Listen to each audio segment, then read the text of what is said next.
Hi there, Amy Ambrosich with Dare to Parent, your blended family parenting coach.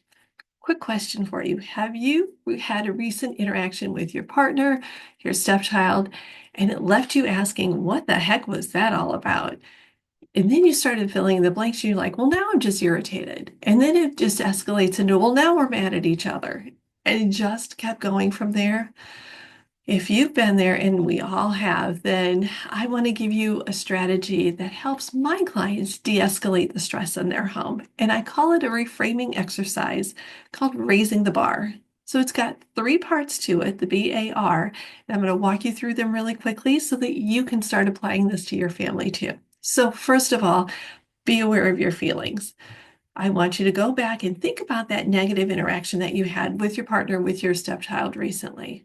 Kind of think about that, think about what was said, think about how you felt in the moment, and also think about how the interaction ended. Okay, you got it? Think through that.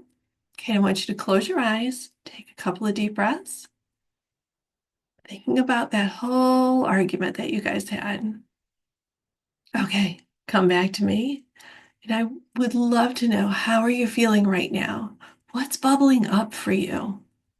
Okay, those are some emotions that are sitting there heavy in your heart. So I want you to hold on to those for just a second because we're going to move into the next part of this strategy, and it is acknowledging your narrative. What does that even mean? I like to rephrase that as also, what is the story you're telling yourself? Now, listen, no judgment here about your feelings. Feelings are neither right nor wrong. They just are. They are just how we're interacting and how we're reacting to the situation at hand.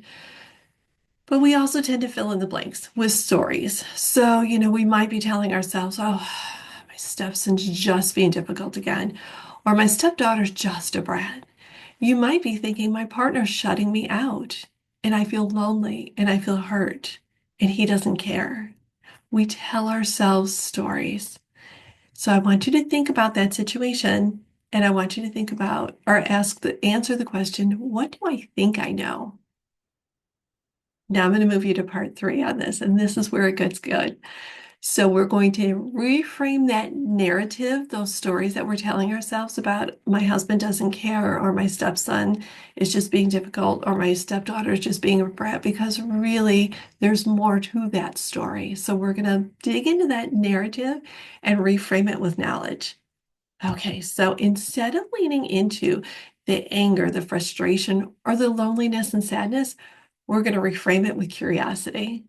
We're going to start asking some really good questions. It's going to open up that narrative with actual facts. So, we can think about, like, what am I assuming I know?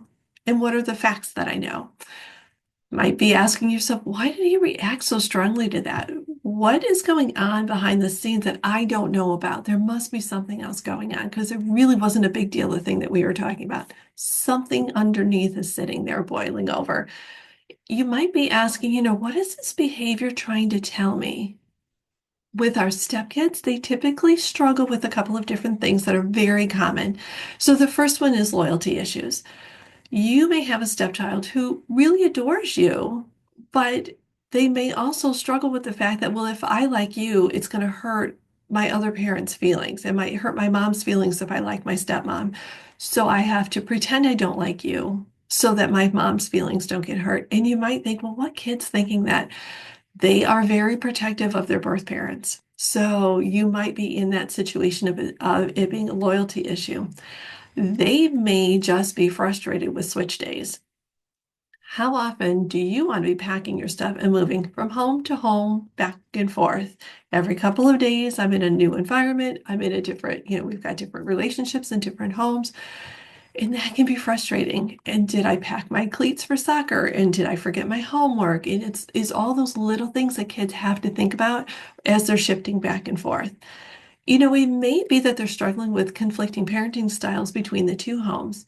Your home may have more routine, more structure, whereas their other home may be what some people call the Disney home. There's no rules, there's no bedtimes, there's nothing, no structure at all. So while that seems like it's fun, that switching back and forth between the two can be very stressful for kids. So when you're in conflict with your stepchild, it might not even be about you at all. It may strictly be, having troubles adjusting back and forth, or I'm I'm not sure if it's okay for me to like you, if it might hurt my other parents' feelings. It might be something deeper than that.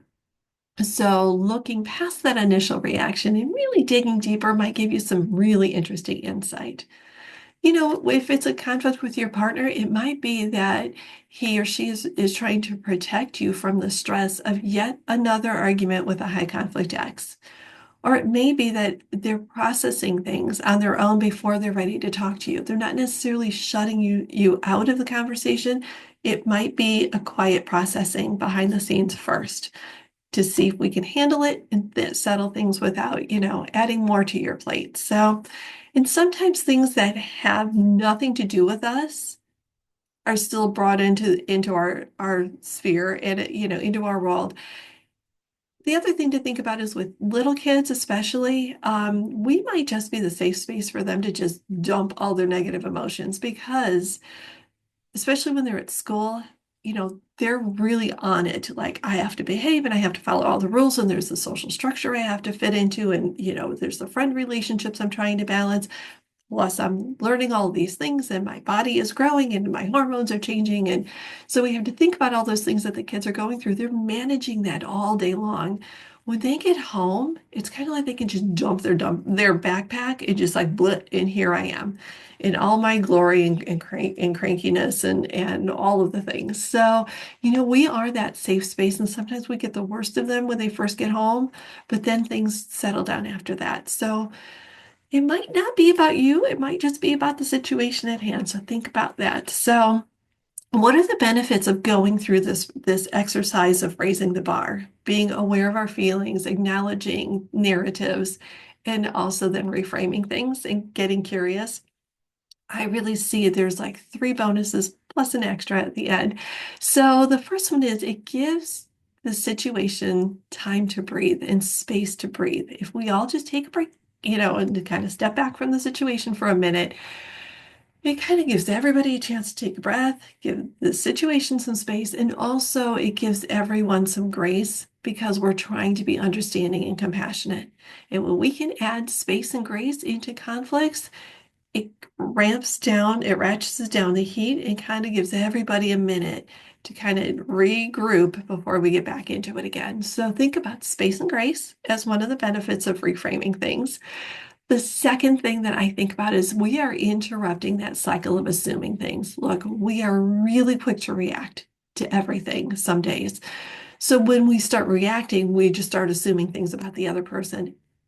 They're probably not true, but we're just assuming things because we're filling in the blanks. So instead of just assuming things, we're going to break that cycle and we're going to move into shifting, into investigating what might be going on and fact finding.